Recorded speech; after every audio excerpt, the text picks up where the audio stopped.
Sold to pay her father's sins, Clara walked toward the cruel Duke like a lamb to slaughter.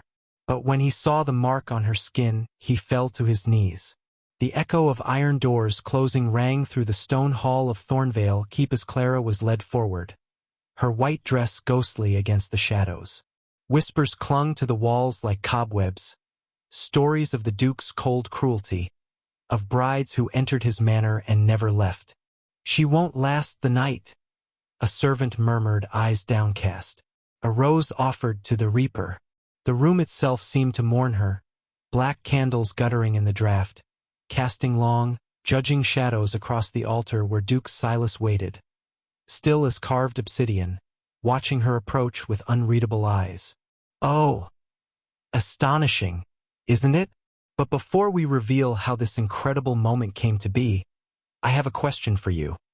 Do you believe that destiny is written in the stars, or do we make it ourselves? Let me know in the comments below, and tell me, where in the world are you watching from today? I love reading you stories. Now, settle in, hit that subscribe button to join our family, and let me tell you the truth about what really happened. The gambling den smelled of stale wine and desperation, smoke curling through the rafters like the ghosts of lost fortunes. Clara stood in the corner, her thin shawl clutched around her shoulders, watching her father's trembling hands count gold coins for the third time. Each clink against the wooden table felt like a nail in a coffin. "You should be grateful," Thomas said without looking at her, his voice thick with drink and something darker. Relief, perhaps, that his debts would finally sleep. The cruel Duke could have anyone. But he wants you. Clara's throat tightened.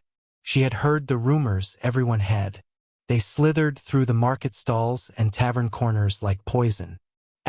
Duke Silas Thorne never remarries because his brides don't survive the winter. He carves out their hearts to feed his bloodline. He keeps their bones in the cellars of Thornvale Keep. "Father, please," she whispered, but the words died as the door groaned open. He filled the frame like a storm cloud given human shape. Tall, impossibly tall, dressed in black that seemed to drink the lamplight. Duke Silas moved with the silence of a predator, his boots barely making sound on the filthy floor. His face was all sharp edges, high cheekbones, a mouth that had forgotten smiles, eyes like iron in winter.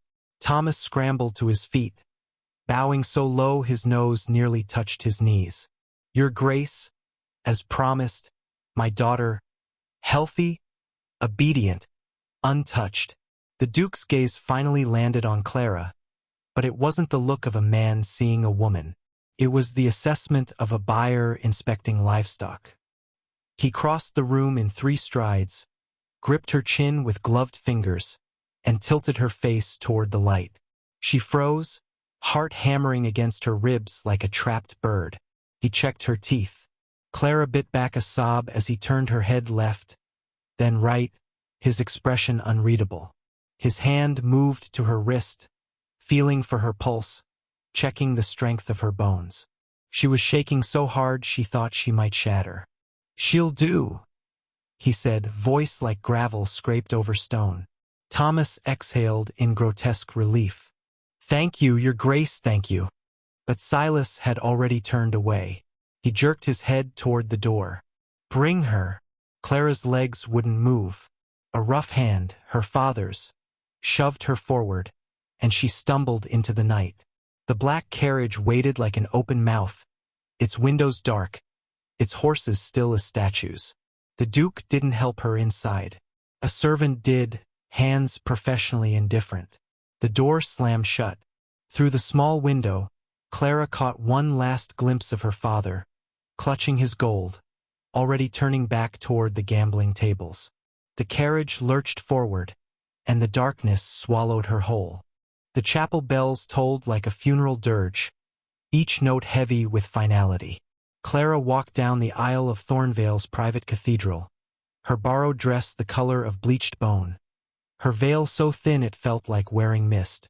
The pews were nearly empty, just a handful of the Duke's servants and a few pale-faced townspeople who had come to witness, not celebrate. No flowers adorned the altar. Only iron candelabras with black candles that wept wax like tears down the stone pillars. The air smelled of old incense and older grief. Poor thing! A woman's voice drifted from the shadows. Another lamb to the slaughter. Hush! Someone hissed back. He'll hear you. But the Duke stood motionless at the front, a monument carved from midnight, and if he heard, he gave no sign. His face might as well have been a mask. Clara's hands shook so violently she nearly dropped the single white lily they'd given her. A mockery of tradition, wilted at the edges.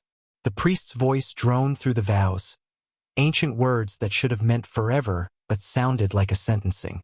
When it was Clara's turn to speak, her voice came out fractured, barely a whisper. Ido. Duke Silas's response was deep, flat, emotionless. Ido. No pasión. No worms. Just words spoken into the void. When he reached for her hand to slide the ring onto her finger, Clara flinched.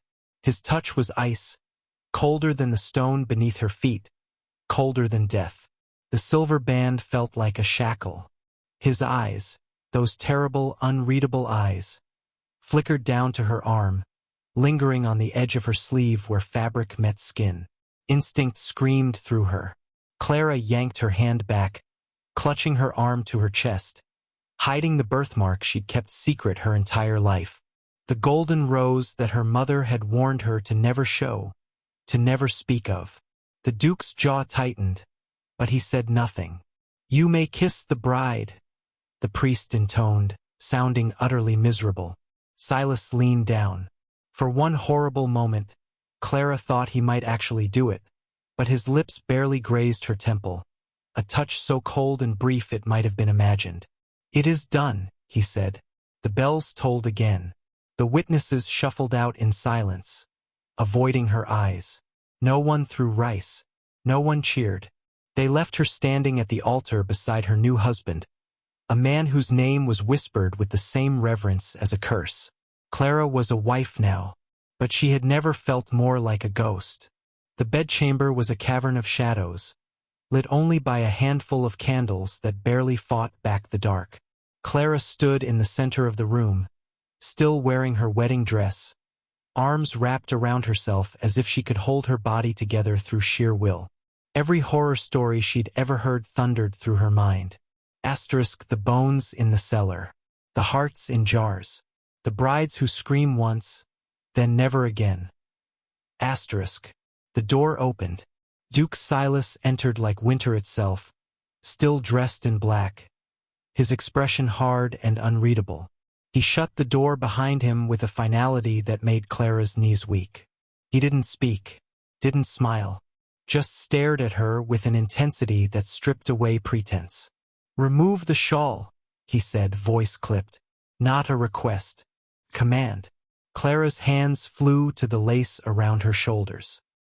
Please, and the gloves. Your Grace, I don't. His patience, what little existed, shattered.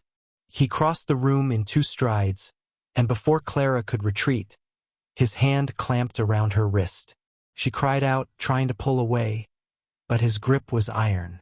Let me see, he growled, yanking at her glove. No. The fabric tore. Her sleeve ripped at the seam, and there, on the pale inner skin of her forearm, the birthmark blazed to life in the candlelight. A golden rose, intricate and luminous, as if gilded by the sun itself. It seemed to glow, pulsing with a light that had no earthly source. Duke Silas froze. The fury drained from his face. The hardness crumbled. He stared at the mark as if seeing the face of God, his breath coming short and ragged. The hand gripping her wrist began to tremble. No, he whispered. It cannot be. Then the cruel Duke, the monster of legends, the man who'd made grown soldiers weep, dropped to his knees. Tears streamed down his weathered face, cutting tracks through the mask he'd worn for decades. His voice broke on a sound that might have been a laugh or a sob. It is you, he breathed, pressing his forehead to the floor at her feet. By the gods. The prophecy is true. You live. You live. Clara stood frozen, her torn sleeve hanging loose, the golden rose gleaming between them like a question with no answer. And for the first time since she'd been sold, the Duke looked human. Clara couldn't move, couldn't speak. The man who'd terrified her since the moment she'd seen him was weeping at her feet, his broad shoulders shaking with the weight of something she didn't understand. When he finally lifted his head, his face was transformed, raw, open, broken with relief. "Forgive me," Silas rasped, still on his knees. "Forgive me for frightening you, for treating you as... I had to be certain. I've searched for 20 years. 20 years, and every false lead, every girl who wasn't you." He drew a shuddering breath. "I became what I had to become to survive the search." "I don't understand," Clara whispered. "What prophecy? What are you?" "You are not my wife," he interrupted, and the words should have brought relief, but they only deepened the mystery. "You are my queen." He reached beneath his collar and pulled out a pendant, a sigil she didn't recognize, ancient and ornate. "I am a guardian, one of the last. 20 years ago, the Bloodfire Rebellion came in the night. They slaughtered the royal family in their beds. King Aldrich, Queen Maris, their sons." His voice cracked. "But the infant princess was smuggled out by her nursemaid. She bore the mark of the true bloodline, the golden rose." Clara looked down at her arm, at the birthmark that had always seemed too beautiful, too strange. Her mother's dying words echoed back. Asterisk, hide it, always. They'll kill you for it. Asterisk. "The nursemaid died protecting the princess," Silas continued. "But she succeeded. The child vanished into the world. And I have spent 2 decades hunting whispers, rumors, any girl between 18 and 25 who might bear the mark." His eyes locked onto hers, fierce with devotion. "I bought you from your father because a merchant claimed he'd seen a golden stain on your arm. I prayed, and you answered." He drew his sword, not in threat, but in ceremony. The blade gleamed as he laid it flat across his palms, offering it to her. "I am not your husband," he said again, his voice steady now, formal. "I am Silas Thorne, first knight of the lost throne, and I am yours to command, your majesty." Clara stared at the sword, at the man kneeling before her, at the birthmark that had just rewritten her entire existence. She was not a sacrifice. She was not a victim. She was a queen. 3 days after the wedding that wasn't a wedding, the pounding began. Clara was in the library. Asterisk, her asterisk library now, though she still couldn't quite believe it. Learning the names of nobles long dead, when the commotion echoed through Thornvale's halls. Shouting, the clang of the iron gate, and a voice she knew too well, slurred and bellowing. "Open up. I demand to see the Duke. I have rights." Her blood turned to ice. "Father." Silas appeared in the doorway, his expression dark. "Stay here, your majesty." But Clara was already standing. "No. I want to see him." They found Thomas in the entry hall, drunk and swaying, his coat stained with wine and mud. His eyes were wild, darting around the opulent space with the greedy calculation of a rat in a pantry. When he saw Clara descending the stairs, he laughed. A ugly, wet sound. "There she is, my darling daughter, still breathing." "I knew it." He jabbed a finger at Silas. "You trying to cheat me, Duke? I sold you damaged goods and you kept her anyway. That means she's worth more than we agreed." Silas's hand went to his sword, but Clara touched his arm. "Wait." Thomas lurched forward, gold coins jingling in his pocket, coins he'd already gambled through and borrowed against. "I want more gold, double, or I'll tell everyone about her little defect." He sneered at Clara's covered arm. "That ugly mark, the one that glows. I know it's a curse. I should have drowned you when you were born, saved myself the trouble." He thought it was a curse. After all these years of hiding it, He'd seen the birthmark and assumed it was something shameful, something to exploit. Clara felt something shift inside her. The last thread of daughterly fear snapping clean. "You sold me for 30 pieces of gold," she said quietly, "to a man you thought was a monster. And you should thank me for it." Thomas spat. "Roof over your head, weren't it? Food in your belly? You owed me, girl. You owed me for the trouble of keeping you alive." "I owed you nothing," Clara said, and her voice didn't shake anymore. "And you are owed nothing in return." Silas dragged Thomas forward by the collar, hauling him into the great hall where the torches burned bright. The drunk man struggled, cursing, but he was no match for the Duke's iron grip. "Let me go. I'll have the law on you. I'll—" "Be silent," Silas commanded, his voice like the crack of a whip, and for the first time in Clara's life, her father obeyed. Thomas stumbled as Silas released him, catching himself on the edge of the long table. He looked smaller here, pathetic in the shadow of the hall's vaulted ceiling. But his cruelty was a cornered animal's, sharp and desperate. "You think you're something now, girl?" He laughed, the sound scraping like rust. "Playing dress-up in the monster's castle? Get back on your knees where you belong, before he gets bored and remembers what he paid for." The words were meant to cut, to remind her she was nothing, had always been nothing. But Clara didn't flinch. She stepped forward, into the circle of torchlight, and slowly rolled up her sleeve. The golden rose birthmark gleamed against her skin, radiant and undeniable. Thomas's eyes widened, his sneer faltering. "This is not a curse," Clara said, her voice ringing through the hall. "This is the mark of the lost throne, the sigil of the royal bloodline." She held his gaze unflinching. "You sold your queen for drinking money." The color drained from Thomas's face. "No. No, you're lying, you're just a—" The sound of steel singing free from its sheath cut him off. Silas drew his sword, not to strike, but to salute. He dropped to one knee, the blade held vertically before him, his head bowed. "Your Majesty," he said clearly, "what is your command?" The hall fell utterly silent.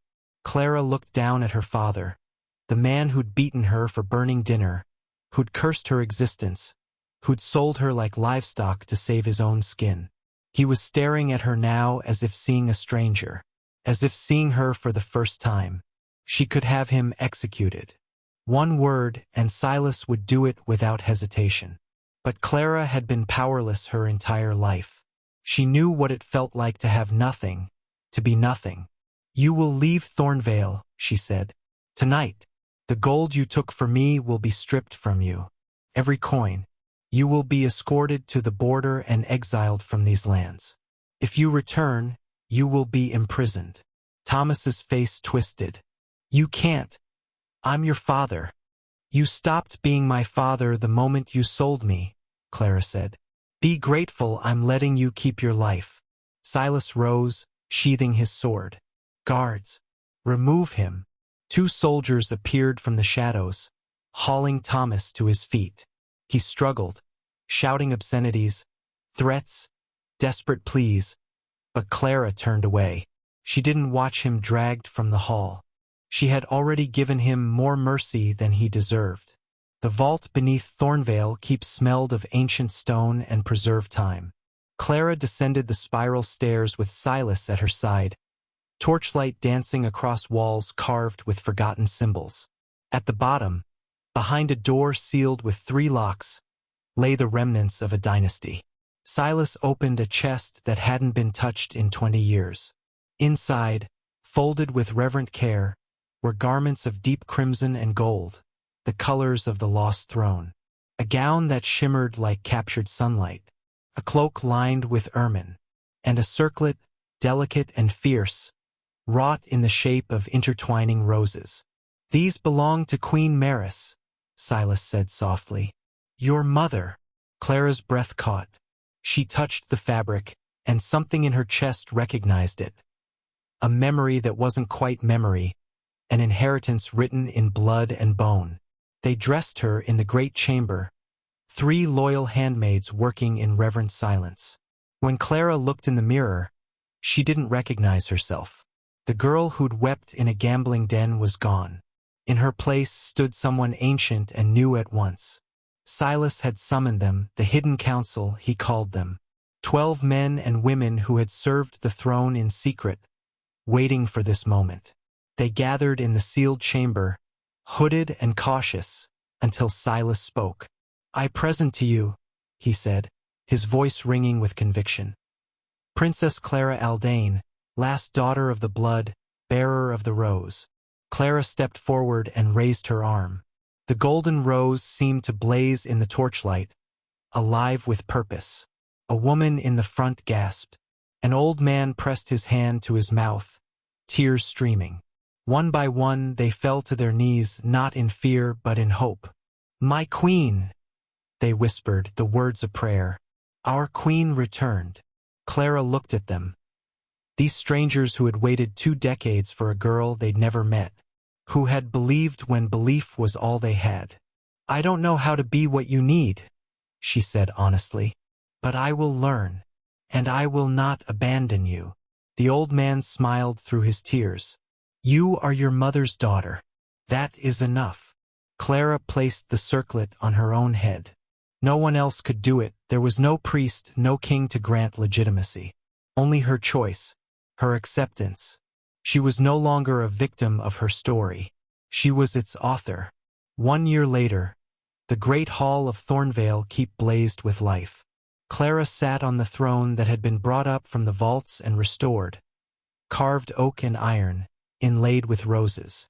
She wore crimson and gold as easily as she once wore fear, her hair braided with thread of gold, the circlet resting light upon her brow. Petitions were heard. Disputes were settled. A kingdom, piece by piece, was being rebuilt.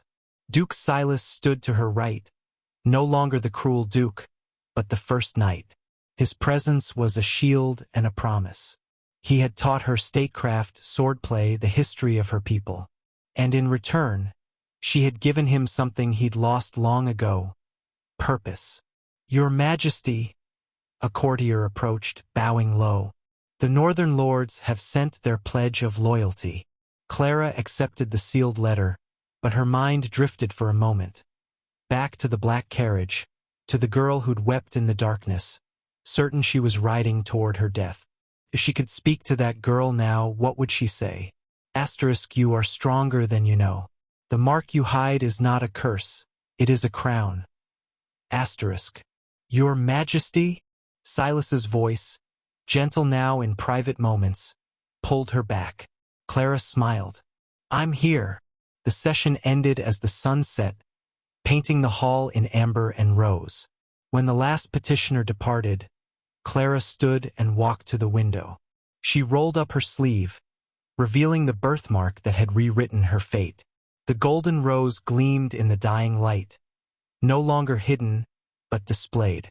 A symbol not of shame, but of survival, of sovereignty. Silas joined her at the window. "Regrets, Your Majesty?" Clara thought of her father, exiled and forgotten, of the girl she'd been, of the crown she'd never asked for but had learned to wear. "No," she said, "no regrets." Outside, the banners of the lost throne flew once more, crimson and gold, stamped with a golden rose. And in the castle that had once been a prison, a queen looked out over her kingdom and smiled.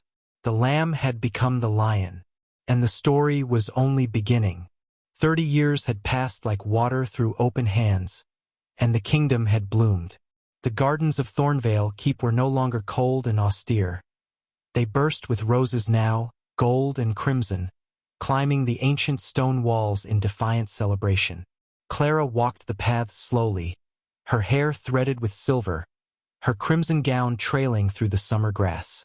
The circlet on her brow had become as natural as breathing. Silas sat on the stone bench beneath the willow, his once imposing frame bent with the weight of years well spent. His hair was white as winter, his hands gnarled, but his eyes, those iron eyes, were still sharp with recognition when she approached. "Your Majesty," he said, but his voice was soft, almost teasing. After 3 decades, the formality had become affection. "You're supposed to be resting," Clara chided gently, settling beside him. "I am resting." He smiled, "A rare and precious thing. I'm watching your kingdom thrive. What better rest is there?" The golden rose banners snapped in the breeze beyond the garden walls. The markets rang with laughter. Children played in streets that had once run with fear.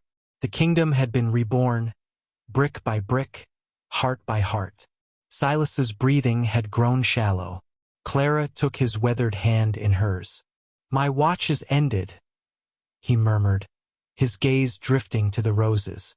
"I found you. I served you. The throne stands." His fingers tightened weakly around hers. "I can rest now. You gave me everything," Clara whispered, her throat tight. "No, Your Majesty." His eyes found hers one last time. "You gave us everything. We were lost. You brought us home." His hand went still in hers as the sun dipped behind the castle walls, painting the garden in shades of gold and amber. The first knight had laid down his sword at last. Clara sat with him until the stars emerged, then rose slowly, pressing a kiss to his forehead. "Your duty is fulfilled, old friend. Rest well." That night, she stood on the balcony overlooking the kingdom. Her kingdom. Torches flickered in the villages below like earthbound stars. The scent of harvest fires and baking bread drifted on the wind. Somewhere a child laughed. She thought of the gambling den, the smoke and desperation. Her father counting coins with shaking, greedy hands, believing he was discarding a burden. Thomas had died in exile years ago, alone and unmourned, never knowing what he'd truly done. He had sold her for 30 pieces of gold, thinking her worthless. A cursed daughter, a mouth to feed, a shame to hide. But in his cruelty, in his blind, selfish transaction, he had accidentally set in motion the restoration of a kingdom. He had placed a lost queen exactly where she needed to be found. Clara touched the birthmark on her arm, still golden, still luminous even in her older age. Her father had tried to sell the son. "You never understood, father?" she whispered to the night, to the wind, to the ghost of the man who'd given her life but never saw her worth. "My father sold me for a bag of gold, but he never understood." She looked out over the kingdom blazing with light and life, over the people who called her name with love instead of fear, over the legacy that would outlive them all.